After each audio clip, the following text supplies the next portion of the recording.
एक गांव में रमेश नाम का एक किसान रहता था। वह बहुत ही मेहनती और ईमानदार व्यक्ति था। उसके पास एक वफादार कुत्ता था जिसका नाम शेरू था। शेरू सिर्फ एक पालतू कुत्ता नहीं, बल्कि रमेश का सबसे अच्छा दोस्त भी था। रमेश उसे बचपन से पाल रहा था और दोनों के बीच गहरा लगाव था। रमेश हर सुबह खेत पर जाने से पहले शेरू को खाना खिलाता और उसके साथ कुछ देर खेलता। शेरू भी अपने मालिक के प्रति बेहद वफादार था।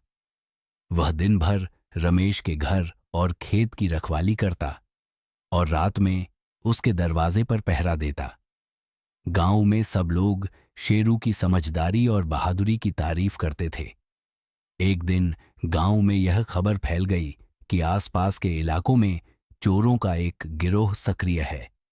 वे रात के अंधेरे में घरों में घुसकर चोरी कर रहे थे। यह खबर सुनकर रमेश भी सतर्क हो गया, लेकिन उसे भरोसा था कि जब तक शेरू है तब तक कोई उसके घर की तरफ आंख उठाकर नहीं देख सकता। उस रात जैसे ही गांव के लोग गहरी नींद में सो गए, वैसे ही दो चोर रमेश के घर के पास पहुंचे। उन्होंने चारों ओर देखा। अंधेरा था और उन्हें लगा कि सब सो चुके हैं, लेकिन वे यह नहीं जानते थे कि दरवाजे के पास शेरू पहले से ही जाग रहा था।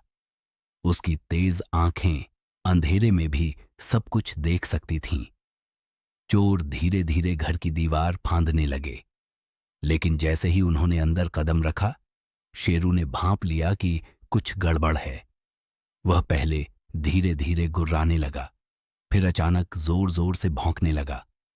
उसकी तेज आवाज से चोर घबरा गए, लेकिन वे हिम्मत जुटाकर आगे बढ़े। शेरू ने बिना कोई समय गंवाए उन पर हमला कर दिया। उसने एक चोर के हाथ में जोर से काट लिया, जिससे वह दर्द से चिल्लाने लगा।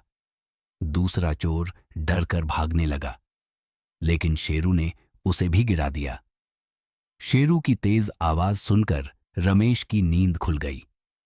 वह दौड़कर बाहर आया तो देखा कि शेरू चोरों से भिड़ रहा था। रमेश ने जल्दी से गांव के लोगों को आवाज दी और देखते ही देखते गांव के कई लोग लाठी डंडे लेकर वहां पहुंच गए। चोरों ने भागने की कोशिश की, लेकिन गांव वालों ने उन्हें घेर लिया। कुछ ही देर में पुलिस भी आ गई और चोरों को पकड़कर ले गई। पुलिस ने शेरू की बहादुरी की सराहना की और कहा कि अगर शेरू न होता तो चोर आराम से चोरी करके भाग जाते। रमेश ने शेरू को गले लगाया और उसकी बहादुरी के लिए उसे ढेर सारा प्यार दिया। अगले दिन पूरे गांव में शेरू की चर्चा थी।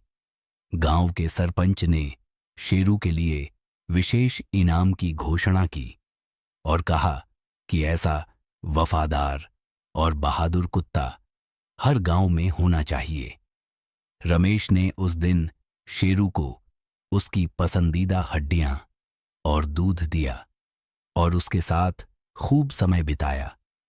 शेरू भी खुशी जाहिर कर रहा था। यह कहानी हमें सिखाती है कि वफादारी और निडरता किसी भी संकट से बचा सकती है। सच्ची दोस्ती और ईमानदारी ही असली ताकत होती है। शेरू ने न केवल अपने मालिक बल्कि पूरे गांव की रक्षा की और उसकी बहादुरी हमेशा याद रखी जाएगी।